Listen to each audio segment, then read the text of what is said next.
বন্ধুরা, আজ বড় ঠাকুরের বার, তা চললাম পুজো দিতে। তো আমরা দুজনেই সবাই করি, তোমাদের দাদা ভাই আর আমি পুজো করি।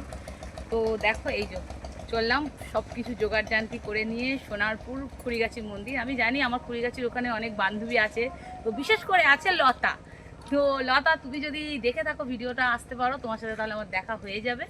তো অনেক দিন পরেই যাচ্ছি পুজো দিতে, যেহেতু ওই মন্দির থেকেই আমার বারটা তোলা, তাই আমি প্রথম পুজোটা ওখানে গিয়েই করি। প্রচণ্ড শরীর খারাপ ছিল বা আছে, সকাল থেকে অনেক ওষুধ খেতে হয়।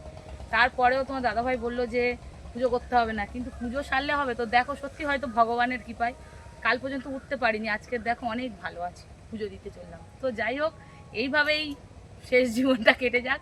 তো ভগবানের নাম তো নিতেই হবে। তো কারা কারা পুজো করো এই বড় ঠাকুরের বারটা, আজকে বিপত্তারিণীও আছে, তো অনেকে বিপত্তারিণী করে। তো আমরা শনিবার বড় ঠাকুরের বার করি বলে বিপত্তারিণীটা আজ করলাম না, মঙ্গলবার আবার করব। তো যাই হোক, যাচ্ছি, চলো। ওখানকার মানে কি বলবো, ওখানকার মন্দিরটা তোমাদেরকে দেখাবো, কত সুন্দর মন্দির। সত্যি যে মানে কি বলবো, আমি ওইখানকার মন্দিরে না পুজো দিলে আমার মনটা শান্তি হয় না। বড় ঠাকুরের বারটা মোটামুটি আমার খুড়িগাছির মন্দিরেই যেতে হবে। খুড়িগাছির মন্দিরটা এত সুন্দর।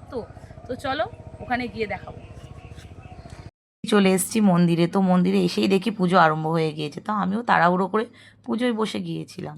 তো দেখো এই যে এখানে হচ্ছে বিপত্তারিণী পুজো। তো বিপত্তারিণী মন্দিরে প্রচুর ভিড় হয়েছিল, প্রচুর। কারণ ফার্স্ট তো অনেকে বিপত্তারিণী করছে, অনেকে বড় ঠাকুরের বার করছে। সেই ফাঁকে একটু ভিডিও করে নিলাম।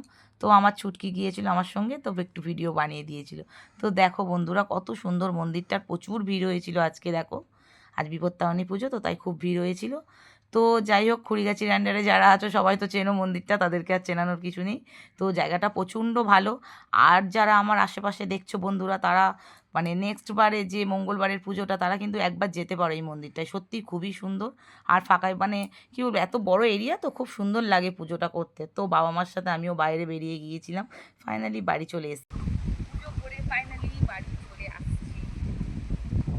অনেকক্ষণ পুজো হয়ে গিয়েছিল, তো এদিক ওদিক একটু ঘুরতে বেড়াতেই দেরি হয়ে গেল। তো মা বাবার সাথেও দেখা হয়ে গিয়েছিল তো পুজো করতে গিয়ে, আর কাকিমার সাথে, সবার সাথে একটু দেখা সাক্ষাৎ করে গল্প করেই বাড়ি ফিরলাম। তো এবার সব প্রসাদ বিতরণ হবে। তোমরা যারা যারা প্রসাদ খাবে অবশ্যই চলে আসো।